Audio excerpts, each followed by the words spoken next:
Hey, what's going on? What's happening, gang? It is me again, Eric Buckner, Big E Buck. And once again, we're going with another special trial episode of Get Off My Lawn Live. Now, for those of you that joined my live yesterday or checked in on it, you know that I am now doing a video podcast to go with the audio podcast that I'm presently doing as well, called Get Off My Lawn. You may find that on my Get Off My Lawn page or on my personal Facebook page as I post it when I make that post. But today we're doing Get Off My Lawn Live. Again, like yesterday, I'm still testing out some of the new technology involving that. So at the moment, you see who I am, Eric Buck. I've sent you guys some notifications today to let you know that I'm going on live. And hopefully today I will be able to see your comments and some of the podcast itself, and I may be able to share those depending on how well I set all this up. But nonetheless, we are here with it. And like I said, I'm fiddling around with a few things, so be patient as I got the show going on here. I know you might get a little feedback. Basically, I got my phone here as backup, so in the event that you're joining and you see me and I can't read the comments here on my computer screen, I should be able to check you out on my phone and address it that way.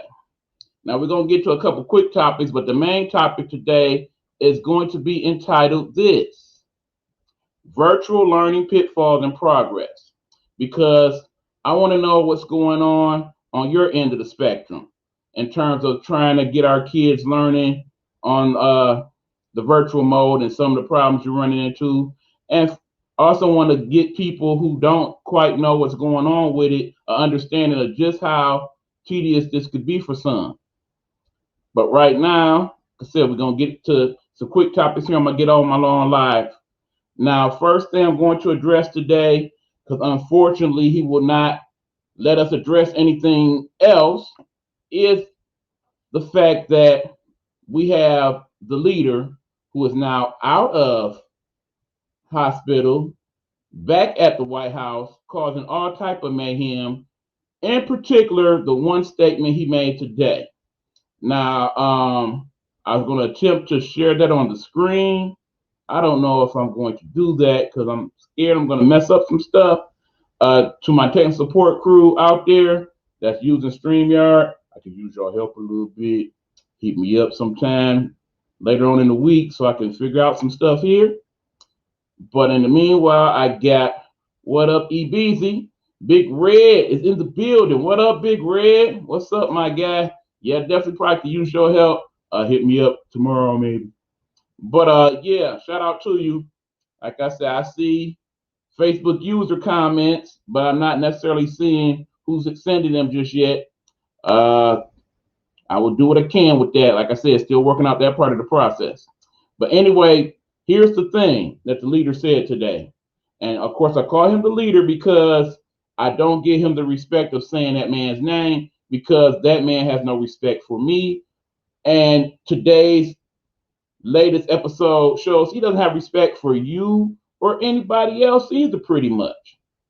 He has posted in yet another crazy rant on his Twitter that he is going to, well, he did it basically, inform Congress to stop negotiating with the Democrats to get our stimulus package, the latest one, done. He's not going to do it till after the election. You can basically look up online, or if you have Twitter, actually read what he said in regards to that. I don't have access to that Twitter at the moment because I don't even want to go on Twitter and see that foolishness, to be quite honest. It's bad enough I can see it in my news reports and what have you. But he basically said that he's not going to approve any stimulus package till after the election. And then he's going to come with this big improved stimulus package after he wins. The way that reads to me is that, okay, now I'm going to go one step further into encouraging you to vote for me, even if you don't want to, by basically holding the stimulus package money hostage. He wants to hold that money hostage to encourage you to vote for him so that he can make that happen. Because keep in mind, if for whatever reason and hopefully it happens that way, he is not voted to be the leader of another 4 years, he then basically just sit on his hands with it until January when he has to leave office. Now, keep in mind, this is only half the problem here. The fact that he even went here is ridiculous. Remember, Mr. Trump, you work for us. You're supposed to represent the people and not just your few people, all the people, not just the rich people, not just the white people, not just the people that's in your family and immediate circle, all the people. This move hurts all the people because when you hold up the stimulus, one, you hurt the people who desperately need that money right now. And yes, people, there are some of you who go back and forth about the extra 600 and what people use that money for. Any other time people have money, say they hit the lottery or they come into some money through inheritance or what have you, and they spend the money, they spend it the way they spend it. Why suddenly do you care so much? Because of the fact that people receive these extra unemployment benefits that really help people, but in some cases you have to realize $600 only go so far. Yes, they only add maybe an extra 250 from each state or 300 depending on what state it is. But when your rent is $1,000, your car note, your insurance, etc., that money's not really doing what you think it is. But it's still a lot better than none at all. And right now you're offering none at all. And you're doing it out of spite. You're doing it to buy votes. You're doing it to further infuriate people. The main reason why they say the Congress is going back and forth about the stimulus is not the fact of the unemployment. It's over 15 million people unemployed and counting. We know that money is needed. The $600 is probably back in play, period. The second thing is that the stimulus package, they want that because they want to stimulate the economy. Because don't let these reports of the stock market and stuff fool you. Most of us still struggling. And keep in mind, when he made that announcement today, the stock market went, and probably will for the next couple of days, because you messing up all the money when you do this. And more importantly, part of that package helps small businesses. Small businesses represent 50% of all businesses here in the United States. And already there are several businesses that have went belly up and will continue to do so. Sad but true. Sad but true. And because of that, we have a problem, people. And that problem could be solved a lot better if that money from the stimulus, keep in mind, money that we the taxpayers pay into the system, is used to help us now. Because the pandemic is not over. COVID is not over. There is no vaccine that's coming now or in the next 30 days. Although apparently behind the scenes, the president's trying to push for that to happen with all the other stopgaps that usually happens when we have a vaccine, which is sad because you already know the majority of us more than likely are looking at that vaccine like, get that crap away from me. Y'all done came up with it like that. No, no, no, no. I'm not sticking that in my veins. I don't know what that monkey juice is. And then on top of that, you want to arrest it because your next move will probably be like, yep, you better take that vaccine or else. And no, it don't need to be tied into any of that. We're not having that discussion today. What I'm basically saying is that he is wrong for this move. This is not your move to make. The American people need that money. They need it now. They don't need to be waiting another 30 or 45 days. Because keep in mind, even if they vote for it after the fact, and remember, we don't know when exactly we'll get the final results for the election. Out of his own mouth, he said it could be weeks and months. We're supposed to wait more weeks and months just to decide whether or not you want so you can do what you want to do. Meanwhile, everybody else is going hungry, starving, killing themselves, houses getting took, cars getting taken, etc., etc. That ain't right. That ain't right at all. So no, I do not approve that message, and nor should you. But that leads to an even bigger problem. We shouldn't even have this problem in the first place. The House of Representatives passed a bill called the HEROES Act. Please look up what all the initial HERO Act entailed. if that would have been implemented, in my personal humble opinion, we could have resolved a lot of these issues that we're having now. It would have rolled over all the unemployment till January. Would that encourage other people not to work? In some cases, of course, it would have. But in the same token, as you see, more and more people are opening access to more and more places. And as a result of that, more and more people are getting sick and dying from the coronavirus because more and more people are not doing the proper thing to ensure that others around them don't get sick. They see one of these and they say, not wearing that. They see that people are going out. Oh no, they're having fun without me. I want to go too. Bad people. It's all a bad mix. And the person stirring the pot is the guy with the orange face. And it's not a good look. It's not a good look at all. So yeah, let's discuss that briefly. Any of you have any comments in regards to that, and you want to give your personal opinion? Like I said, we got the ticker rolling here. I should be able to access your comments either through the StreamYard here or through my personal Facebook page because, like I said, I'm still having some technical things I'm trying to work out, but I'm gonna work it out the best way I can. I want to get to a point where you guys can join the show and I'll be here, you'll be there on that screen, we can talk it out, or I'll have a number, you can hit me up on the celly and go ahead and put it on the microphone, we can at least hear what you guys are saying and what you want to talk about. And we can have a discussion from there, a respectful discussion. I did not come on here to get off my lawn live to argue crazily with folks. We can have differences of opinion, but let's gain some understanding from that. There's already enough division and divisiveness going on here in America as it is. Okay, another thing that's going to go on tomorrow, because again, this being new technology and a new show, I'm not sure how often I'm going to do it, or whether I'm going to do it by myself more time. I'm still working out all the logistics of that. But whether I go on later on in the week or this the last show I do this week, I do at least want to address. We're going to have the vice presidential. Give me a second. Losing it for here. Yeah, the debate. There we go, me. The vice presidential debate is tomorrow. And it's between Kamala Harris and Pence. That guy Pence. Now, here's the thing. More times than not, vice presidential debates are pretty much a wash. That's why you only have one. It's basically saying, okay, I'm the president's backup. This is what I'm about. He's my guy, rah, rah, rah. She's my guy, rah, rah, rah. So normally that does not matter. But remember, we have two presidents, one in his first term going for a second, and one who's pretty much put it out there that he'll probably just be a one-term president. So we're basically voting for who's going to be the president next 4 years.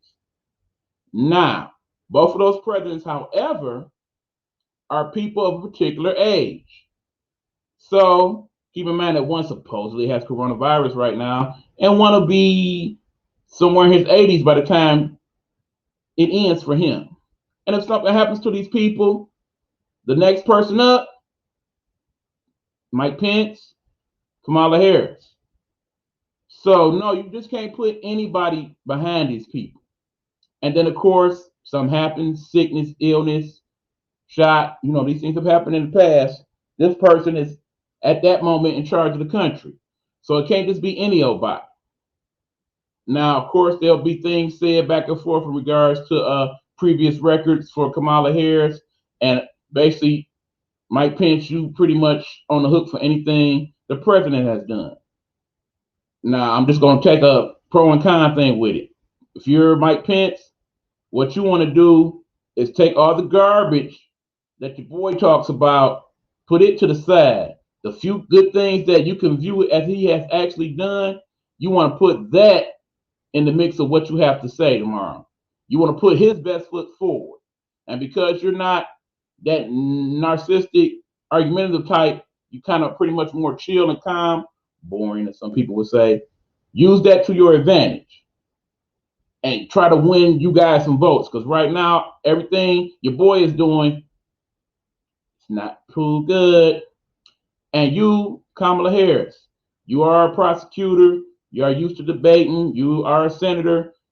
One of the things people talk about is how well you communicate, how well you stick people to the fire and tell them, okay, this is it. This is how I feel. We know what your debate style is based on the Democratic debates, and you did well in the debates in terms of debating, but obviously you did not get a large percentage of the people to vote for you as president. So you need to step your game up and show people what you're about, because in the end, if you want this job 4 more years, you got your work cut out for you. Unfortunately, because you are a person of color, because you are a person who is a woman, because you are a person who has been in charge of passing laws that have limited and hurt people to some degree, and people have not forgiven you for that. You have to atone for all that, and you have to show people that you are able to contend with these things better. Now, okay, don't see who this is, but let's see if we can post their comment. Yes, this person has said that Pence was the governor and the senator. Yes, he was the senator.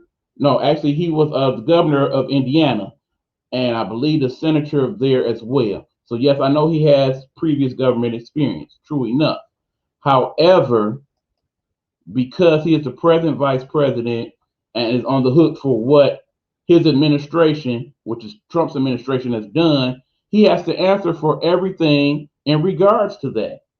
So he has to be prepared to contend with that.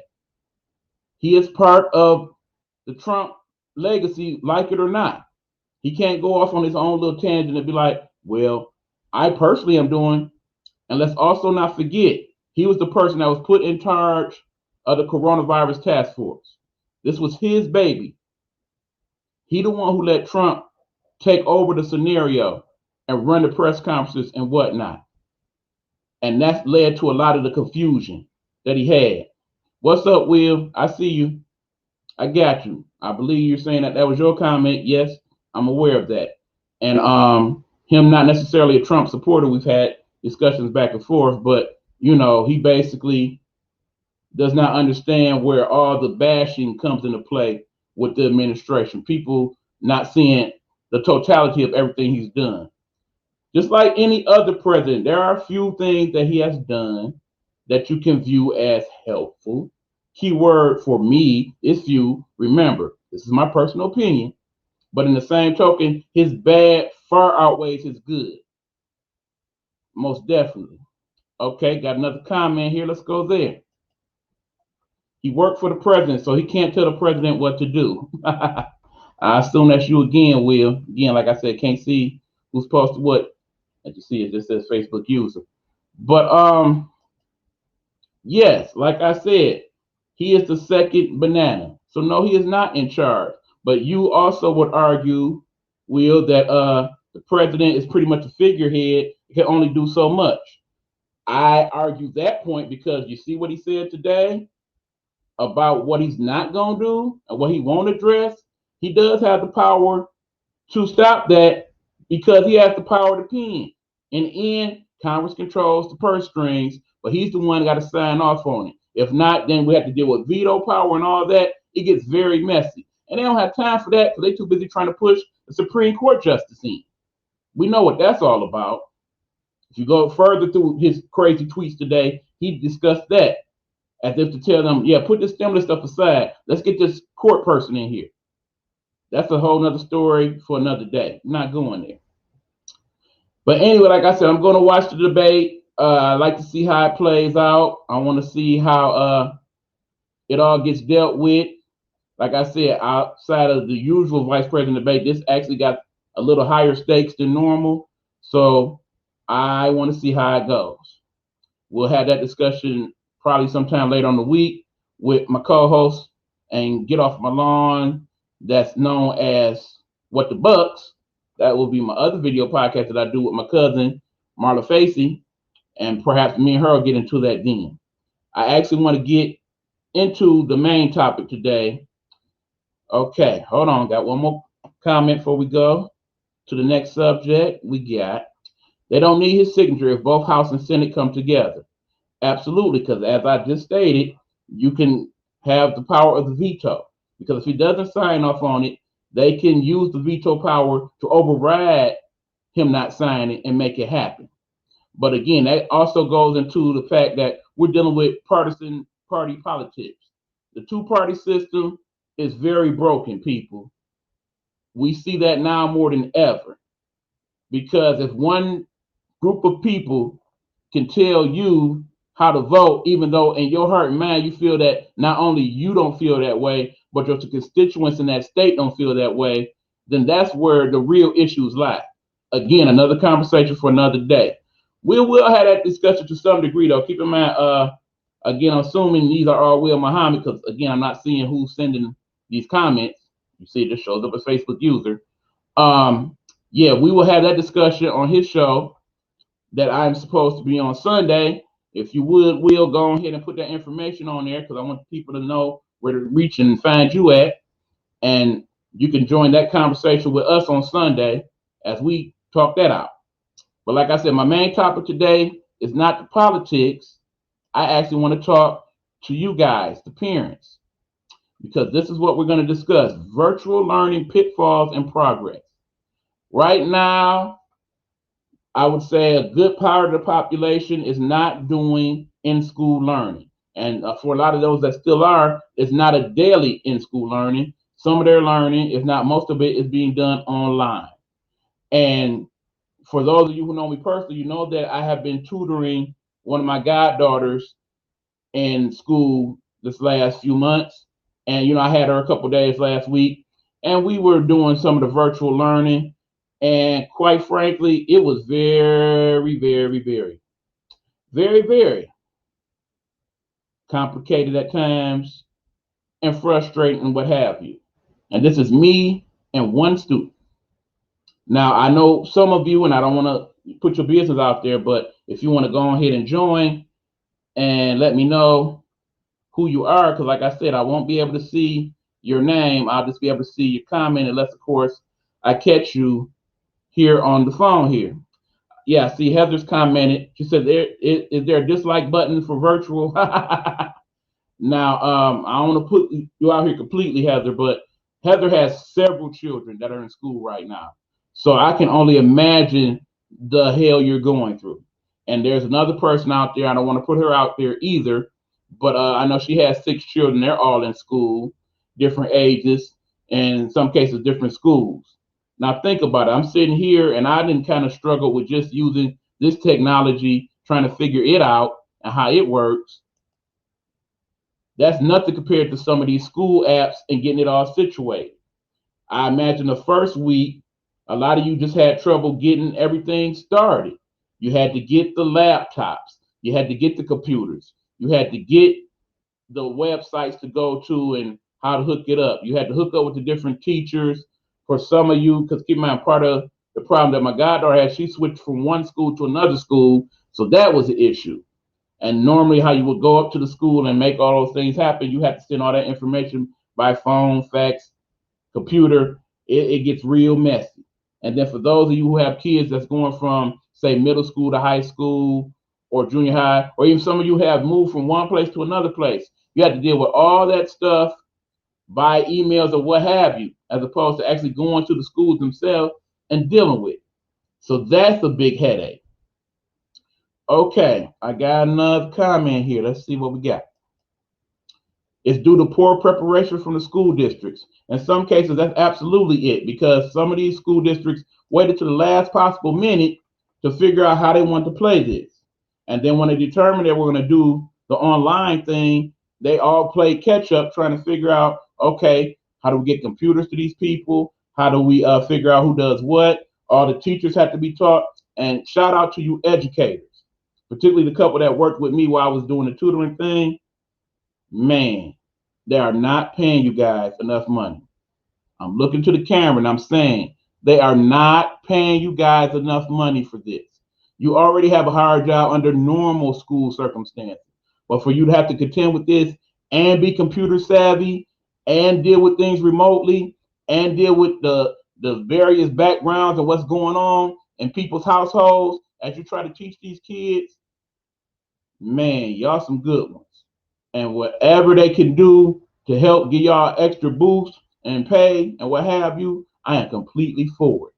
Your job is not an easy one, especially you teachers who are also not only teaching, but dealing with your children learning as well. There's a couple of those people on my Facebook that are not only being a teacher on the one hand, but they have to turn around and go in the other room and have their kids learn.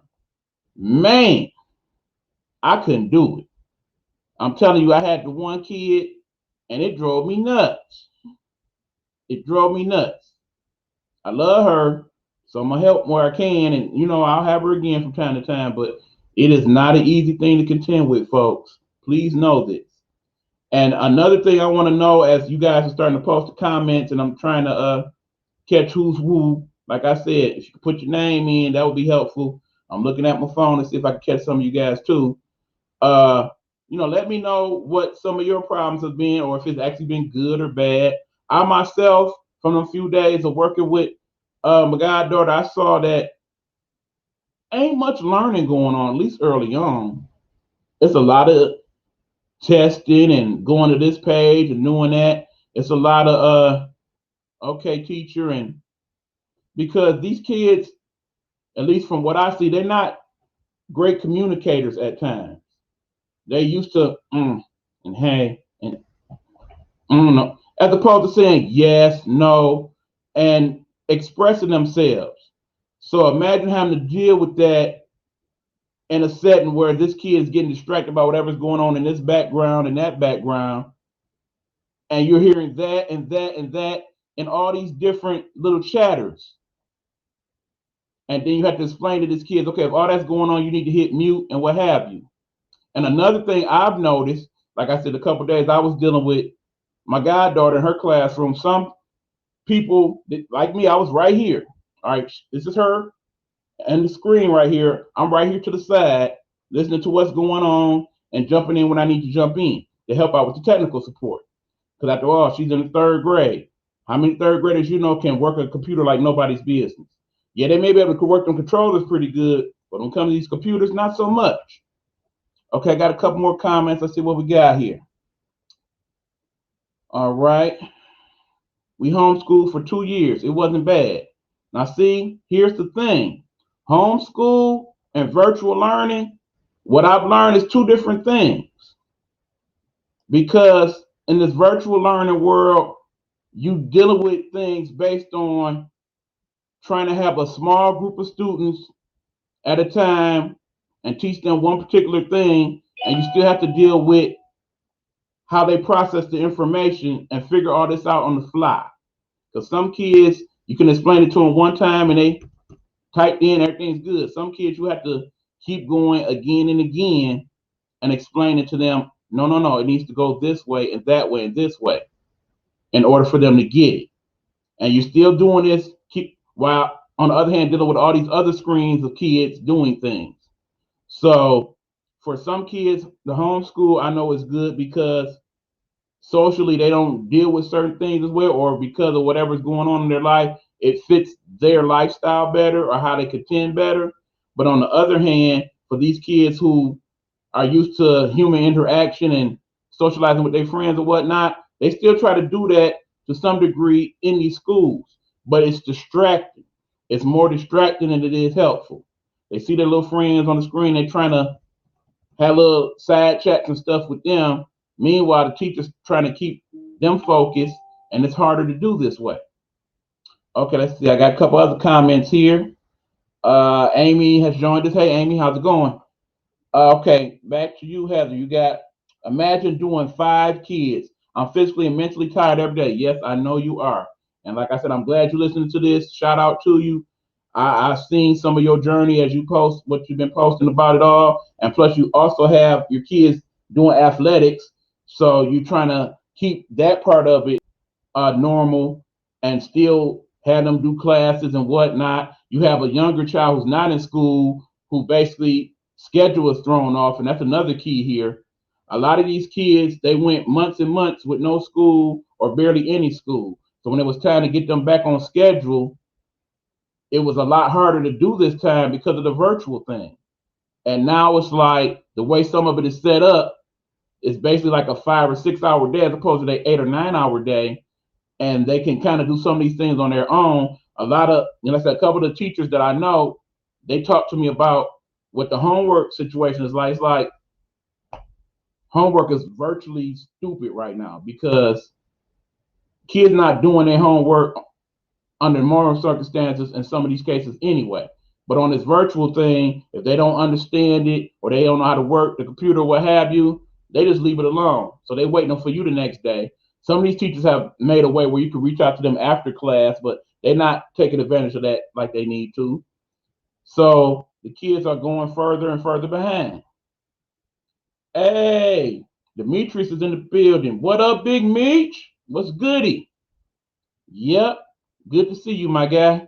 So we're talking about this virtual learning thing. I know you've been dealing with that a little bit. You got a student or two you've been working with.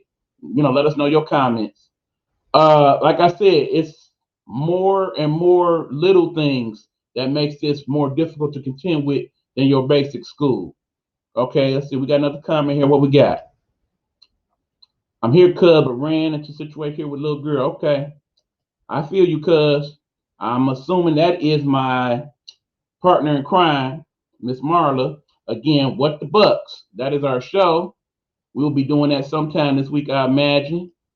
You'll be looking for that right there. What the Bucks? With me, Eric Buck, and her, Marla Buckner Facey. Be looking for that one. But okay, back to the show, folks. Let's see. Still working on the technical stuff, people. Okay, so yeah, some of the other problems that I know people have been running into is the fact that you have internet access. True enough. But keep in mind, if you have multiple students, say 5 or 6, and they're all using the same system at the same time, that gets very ugly.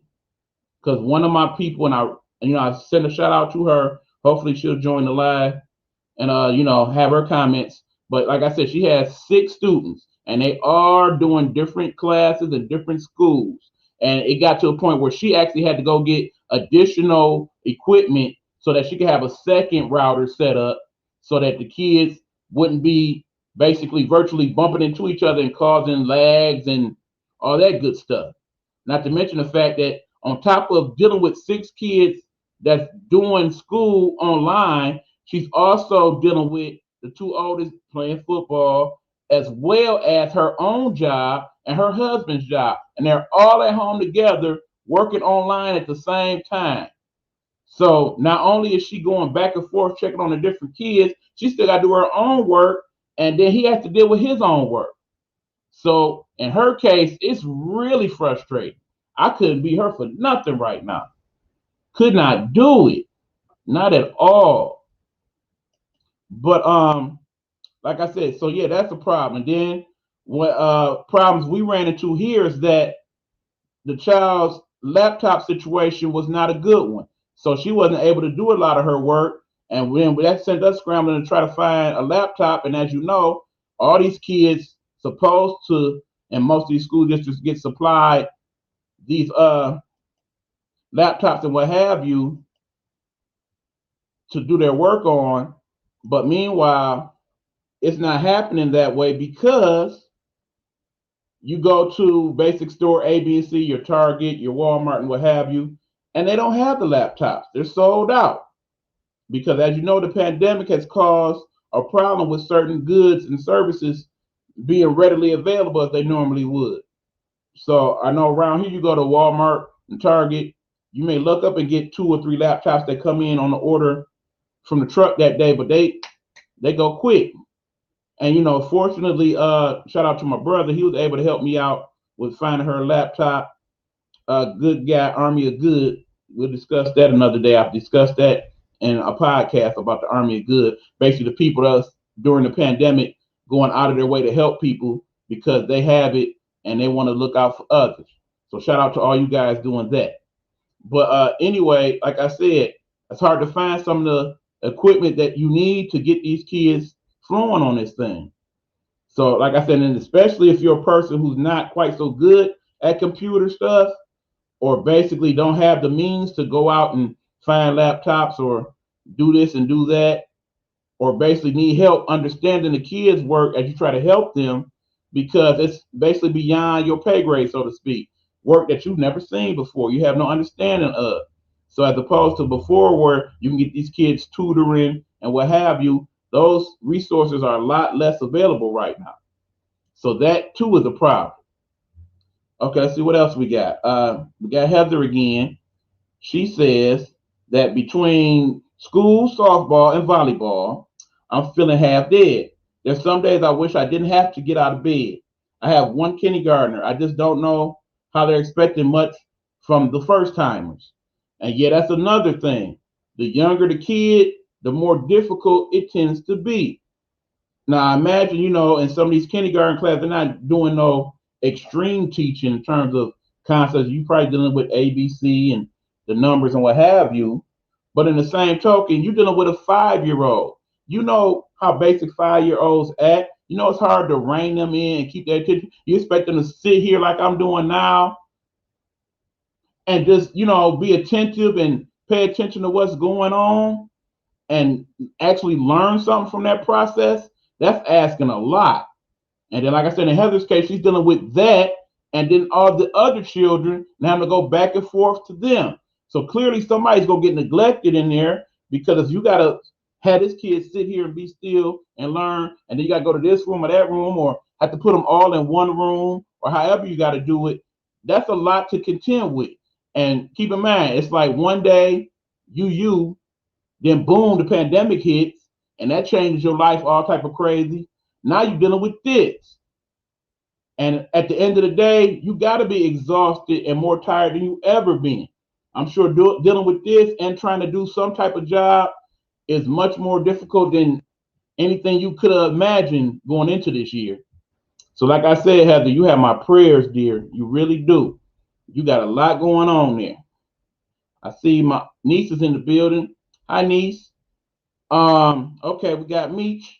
See, Meech says that here in College Park, my councilman has made a way for students to get computers that were donated, but the parents didn't go to the damn school and pick them up. Wow. That's another story. I really can only say on that, okay, if you actually have resources to use them. That's what they're for.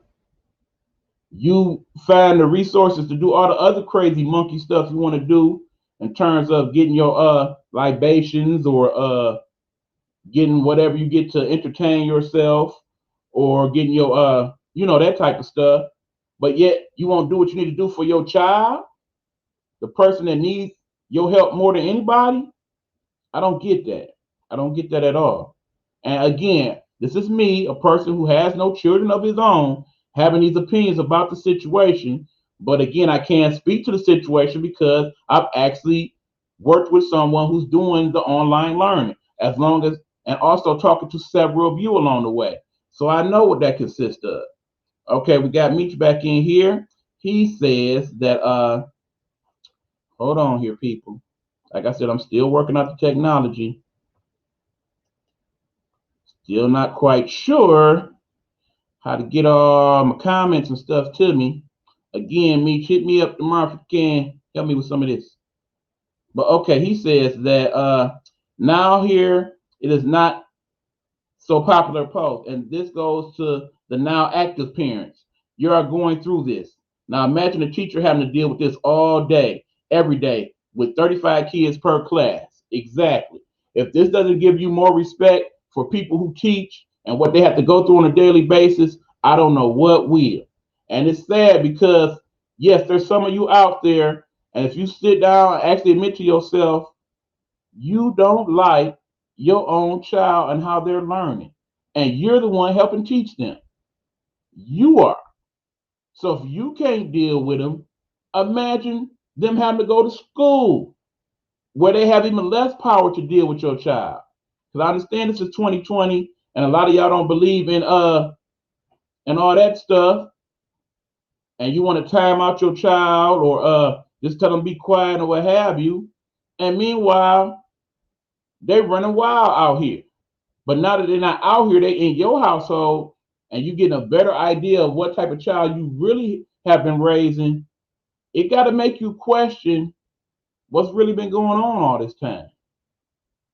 I still say COVID happened for a reason. For whatever reason it happened, however it happened, lab, bat, monkey, I don't care. It's here and we're dealing with it, but it's teaching us things. And we need to learn from what it's teaching us. And I think what it's teaching some of us is that the way that we have been raising our children, we need to kind of work on a little differently.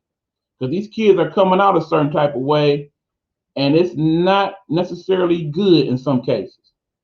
Okay, now here we go. We got Heather back on. She says, imagine how the kids with disabilities are feeling. My seventh grader suffers from severe dyslexia. It's been torture for her. And yeah, I'm glad you mentioned that, Heather. Thank you. Because the child that I tutor, she has some things that have caused her to be behind in school. So you dealing with that. And I also know someone else, shout out to you, you know who you are.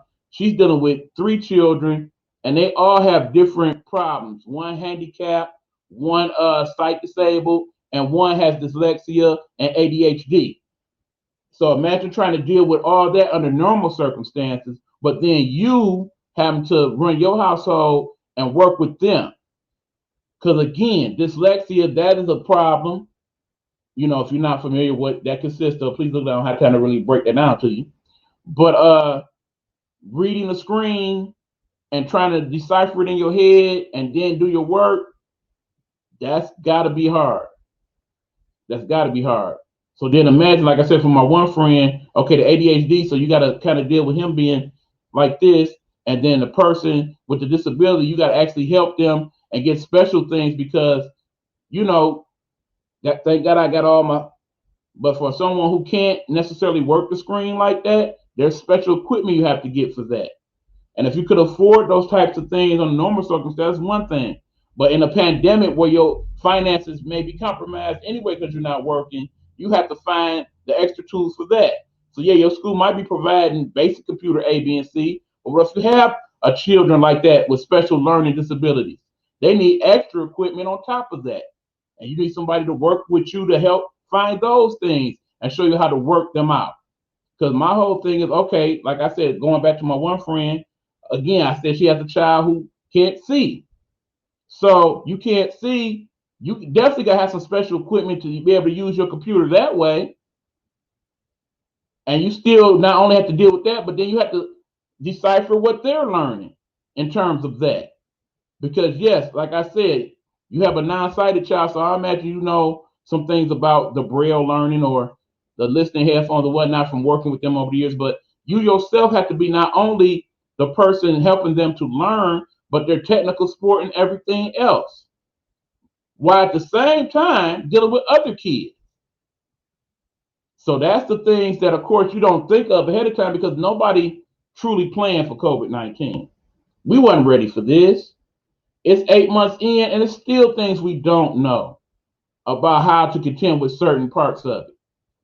I mean, think about it. We're dealing with all this now, and stuff is still semi-open. What if it does get like some of the leading epidemiologists are saying, and COVID starts to ramp up all over again, so that people are getting sick twice as fast, maybe even worse than it was when it started, and we actually have to shut everything back down for the safety of everybody.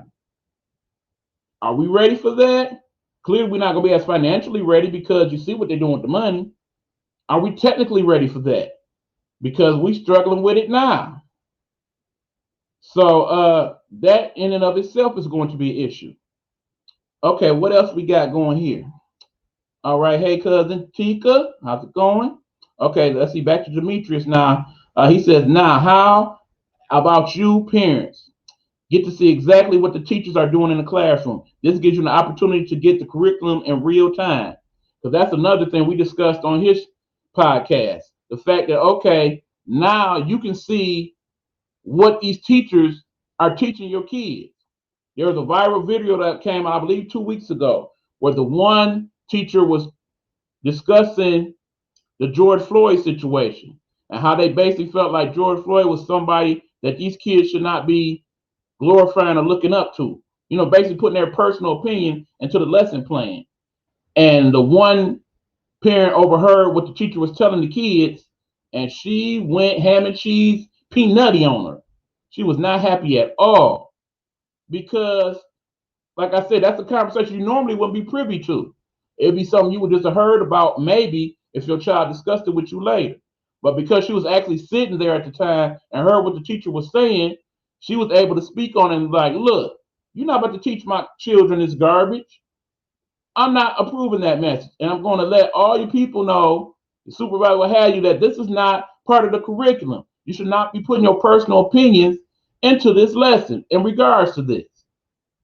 And like I said, and then there's all these other videos where you see the parents doing all type of outlandish stuff in the background with these kids, whether it's just playing little handsy games behind their back, or in the case of the one parent, she's sitting there with her stuff all hanging out while the kid is learning in his little second grade class.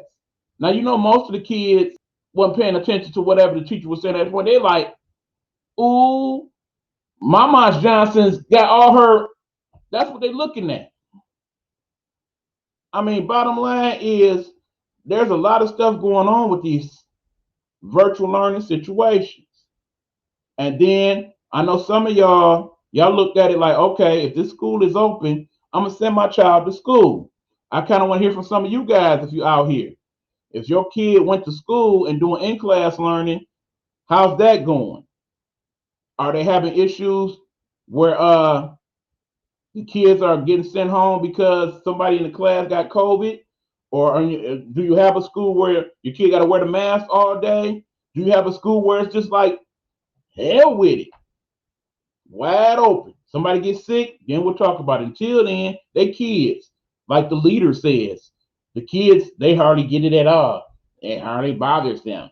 It's amazing how their systems don't deal with it. Viruses mutate, people. Look that up for a minute. Cold weather, hot weather, ventilation systems, all these things affect how the virus spreads and what may happen in regards to that.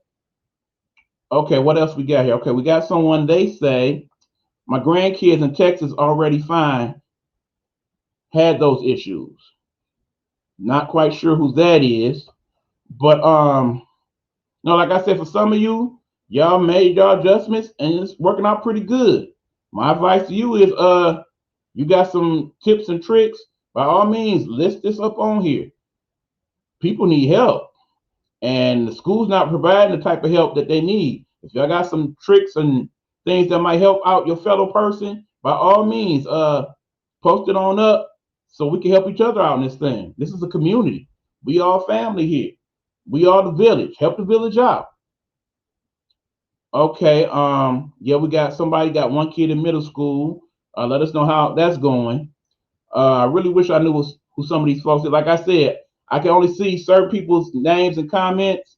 It'd be helpful if you can post who your name is so I know who's talking and I can address you directly if you would like. Or if you want to keep your anonymity, that's fine too. But like I said, we're sitting here talking about some of the issues we're having with the virtual learning. Okay, we got Amy checking in. Hey, Amy. Amy says something else to think about. Not that there's virtual learning, there has got to be kids out there who don't have a place they feel comfortable. Setting up the camera, impoverished children may feel exposed, children of hoarders, etc. Because yes, that is a very good point, Amy. Because some of these people's home life is put on display now. Basically you see, I got what's going on here, but I pretty much can control how I put the camera and where I put it at. Some of these kids, they basically trying to get wherever they can check in to the internet at. So that might have to be in the kitchen, and it may be in their room. Hell, it may be in the bathroom. And depending on who is running the household, who cleaning things, it may not look not so nice. And some of these kids are cruel. You know that. So just like under normal school circumstances, there'll be those school bullies, and they'll see what's going on in your background. Like, aha, look at your bathroom. Aha, your mama's drawers hanging up, or whatever the case may be. Like I said, kids could be real cruel. And those are things that you have to deal with. Now, normally, you in school, you got time to woosah and come home and explain what go on. But when school is home and home is school, there is no separation of church and state. Such that in the end you got to contend with it regardless. And some of these things just ain't your fault. The way your parents keep the house, the way they choose for you not to do whatever, it's not your fault. Some people having their kids learn from in their room and what have you.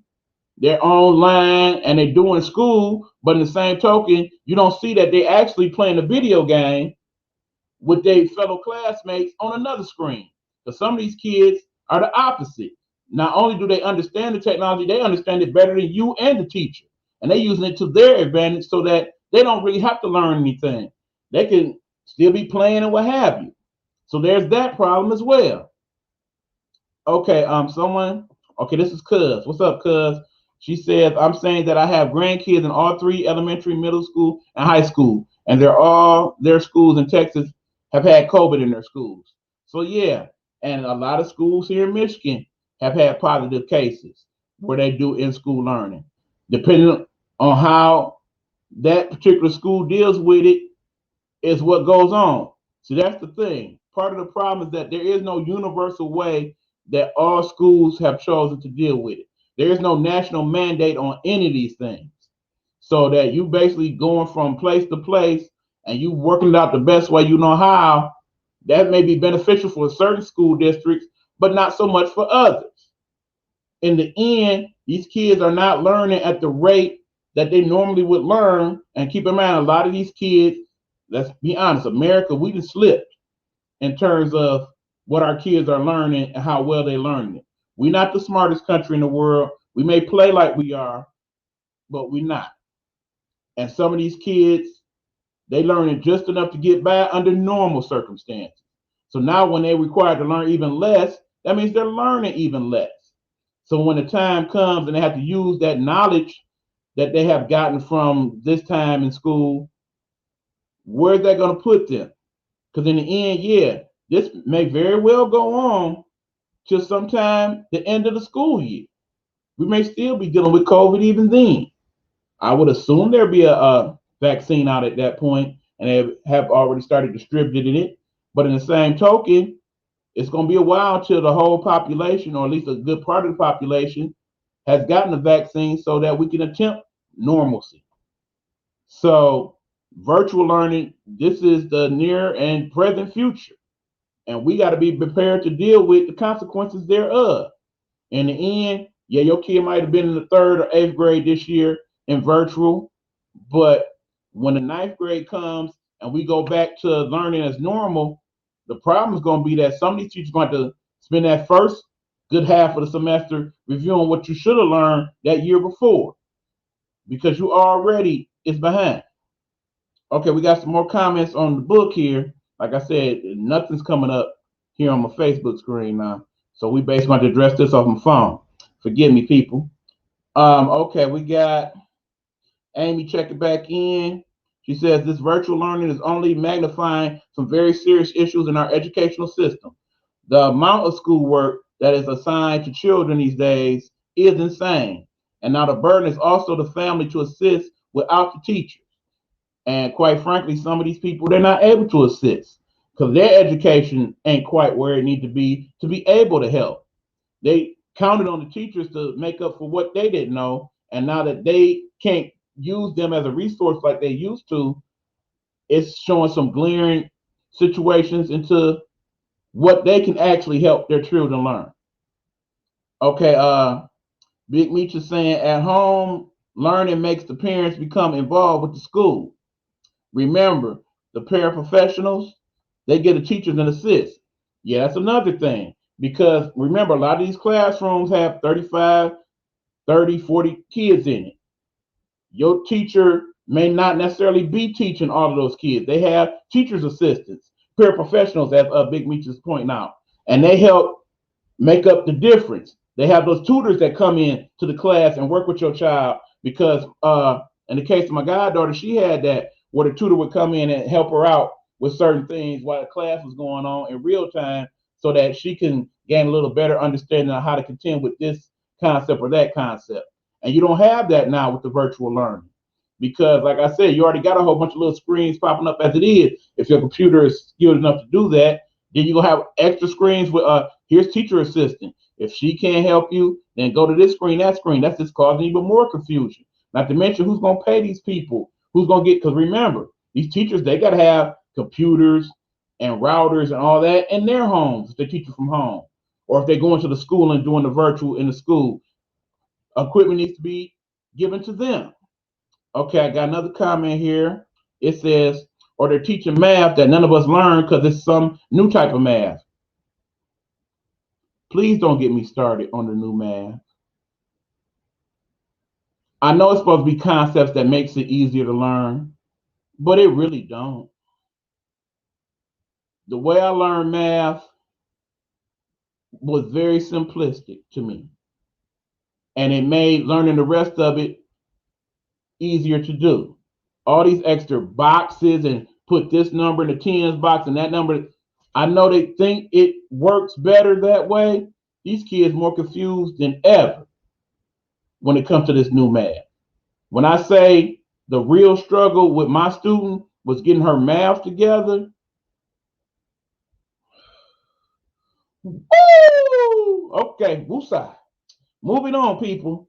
Okay, we got Amy. She says, I can't imagine that we will have a handle on this until at least the end of next year. The way to write, absolutely. Like I said, if they come tomorrow and say the vaccine is here, we're about to start passing it out on Friday.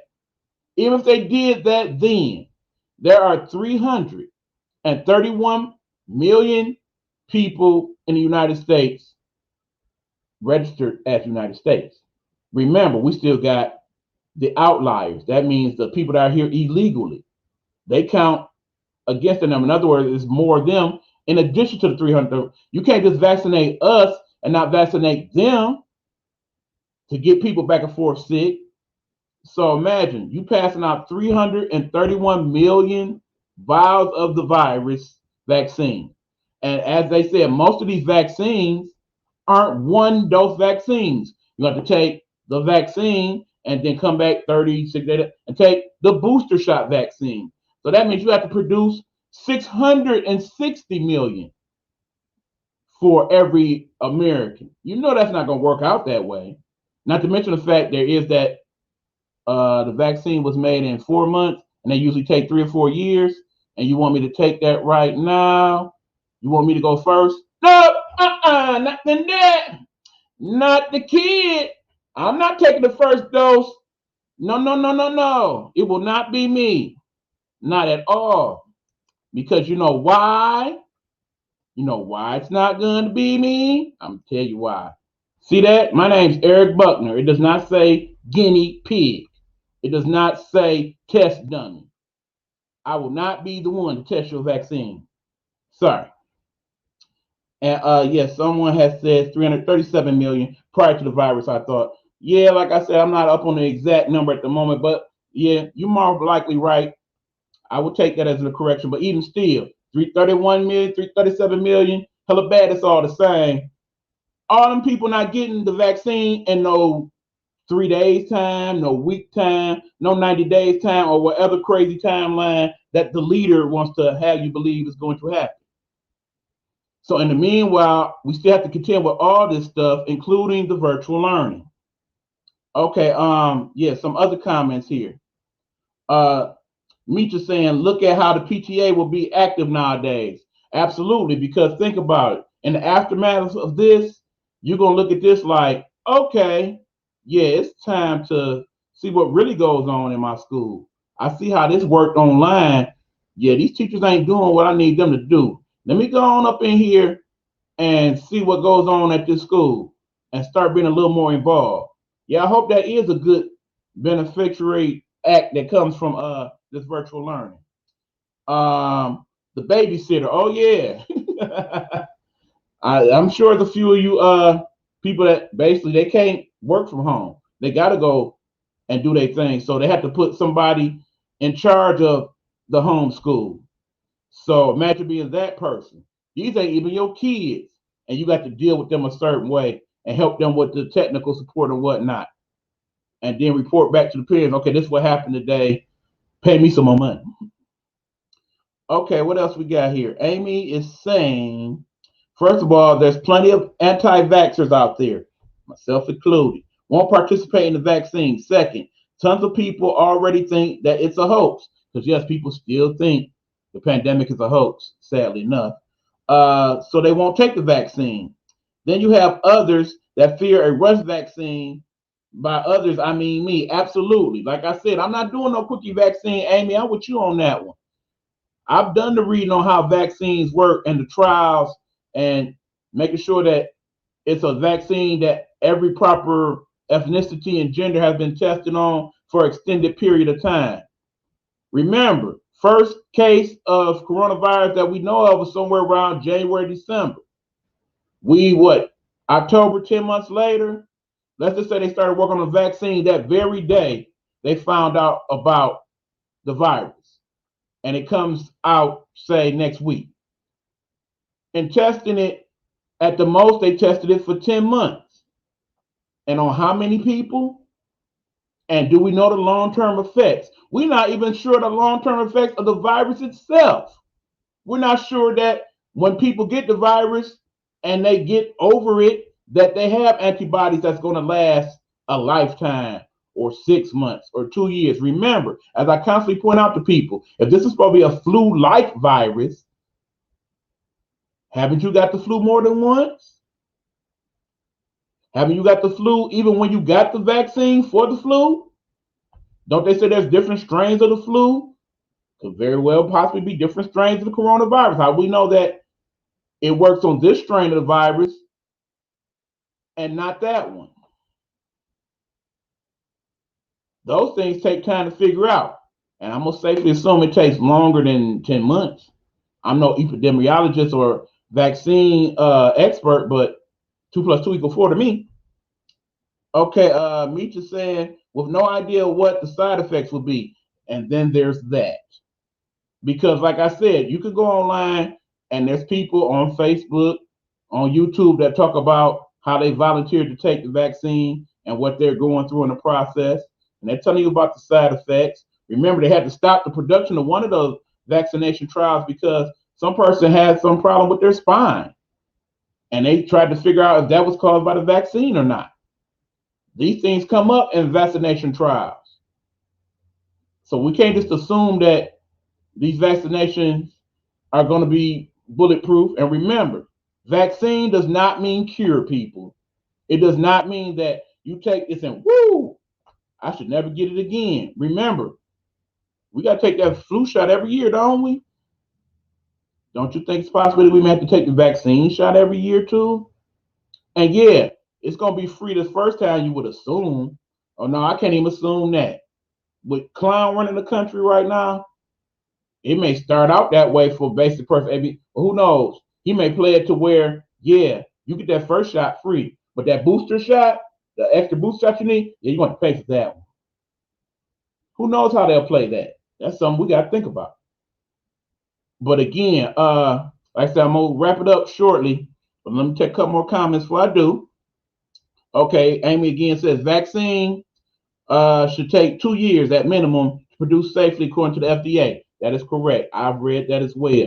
2 to 4 years, depending on what some of the extra outlying circumstances is. So remember, we 10 months into this thing. It's going to be a rush job, whichever one we end up going with. So you're taking a chance by taking the vaccine. That's just the way I see it. Another thing Amy says is there's definitely long-term effects to the virus.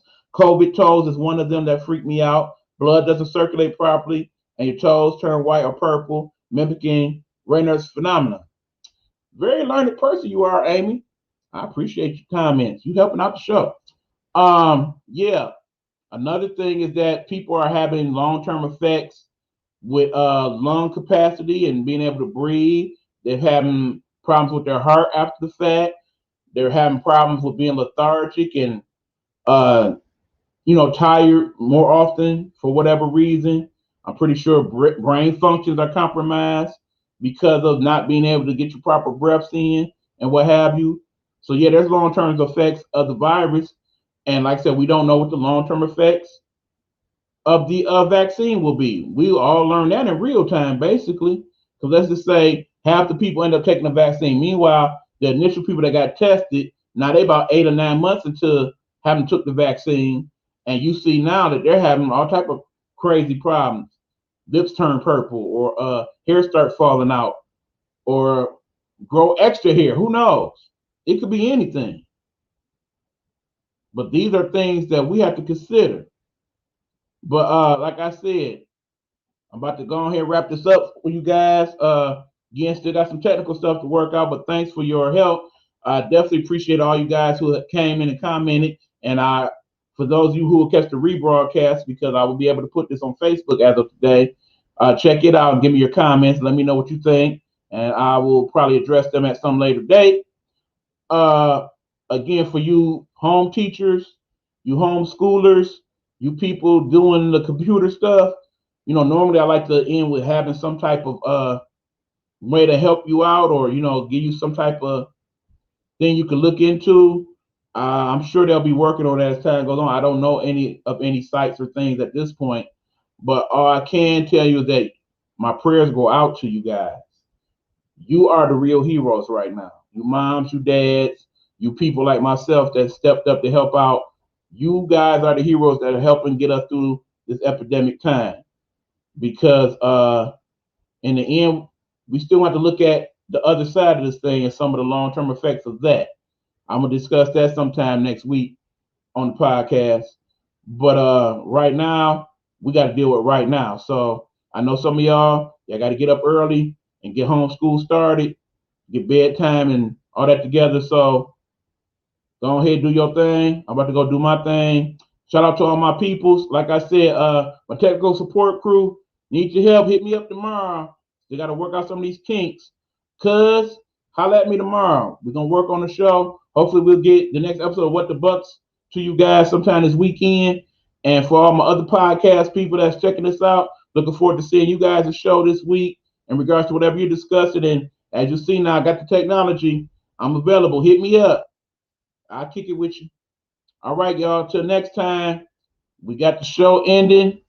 Like I said, thank you to all my family members and everybody that checked in. This has been Get Off My Lawn Live with your guy, your fam, your boy, Eric Buck, Big E. Signing off. Good night, everybody.